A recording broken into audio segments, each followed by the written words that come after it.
What is a hero? Someone who saves a squirrel, the world, the universe. Invincible Season 4, Episode 1. According to this episode, hero is whoever saves the day by any means necessary. This point of doing anything to save the day is first hinted at the episode 1 where he fights the dinosaurs, where he gets the upper hand and almost kills him because the last time he letting a villain live costed him a lot. So that when the squids are controlled by a person and were going to escape this barrier, it would mean that they would infect the world. So Invincible makes his call to kill an innocent man. This guy was an astronaut, one of the most successful member of the society.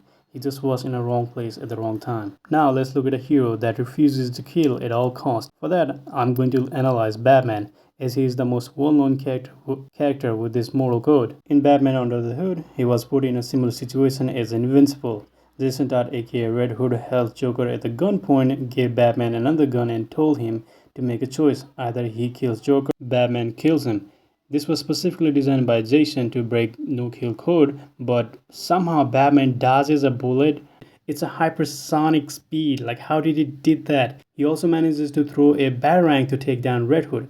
It's so stupid. Batman is not a speedster, he's a peak human, but he cannot do it. This is instead of a writer doing anything and everything to get out of a situation that they created. The meme of Batcat who can do anything because he has plot armor, it's true. Like, even one time he does Darkseid's laser beams in a animated show. So instead of progressing their character to kill and realize they have to do cause is the only way of doing things, they chicken out. Batman writer do this mainly because of the fact that the code makes Batman interesting and audience are most familiar with this trait of Batman. Changing the status quo means that the audience could walk away, and I understand it must be nerve-wracking to change the Batman. In a way, I feel bad for the writers, so I'm not criticizing the writers, I'm criticizing the writing. Now let's talk about the consequences of Batman not killing someone like Joker and how it would not make sense for a real life person to actually do this.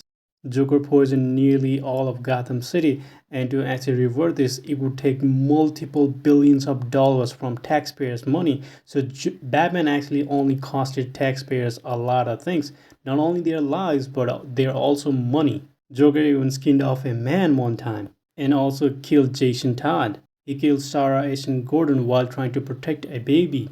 Don't worry, he killed children too because he shot up a school full of children. I'm Asian, so this hits close to the home. He ate all of China with chopsticks. Now, all this could have been avoided by Batman if he just killed the Joker. But for some reason, he has to keep him alive, and I don't get it. But I think his next stage of character arc should be him overcoming his brokenness. And would people even like Batman considering that he lets go of Joker every single time when he has the chance to kill him? But that there have been characters who did not want to kill first, but they killed later on because there was no other choice. And they have been interesting story to see at what point they will kill. And even though I'm praising Invincible, I have to do a little bit of pushback, just a tiny little bit. So power scaling has always been a big issue of Invincible, and in this episode is no different. Whenever there is a point where it's like Mark is just floating through them, literally. But at the same time, in other situations, he's not. And it should not be possible. And this was just done for the sake of increasing the stake in the story. And I understand that a writer has to do that, but doing it in a correct way, which would make sense within the universe. Even though I like Cecil, he does not make good decisions in this episode. First of all, when he sent Invincible inside the bubble, he definitely should have given one of those neutralizers. And it just, why? The most strongest superhero in the earth, you decided to not give him a neutralizer just because he doesn't work for you. Like, that doesn't even make sense. Everybody else gets it except for the strongest superhero on earth. Like, what's the point? If he had that, guess what? The astronaut would be safe.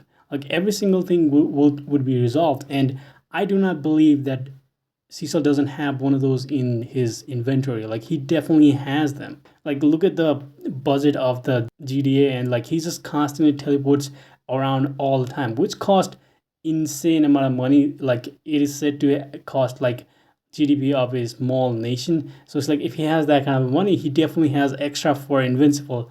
But he refuses to give him any. Like, and when Mark was about to kill the astronaut, he could have just flown back to the bulletproof, and that would save the day. Or he could have just done something very simple by squeezing the squid on his face. He did not have to completely take his head off. So yes, this is a very good thing, but it's not executed in the best way possible. So I'm gonna overall give this episode like a 7 out of 10. Like it could have been like a perfect 10 out of 10 or a 9 out of 10, something like that. But it, because of some of the issues that I mentioned, and these issues are like him not knowing to fly back is something incredibly stupid, to be honest. Like everybody knows to fly back. That's a concept that everybody is familiar with, whoever can fly.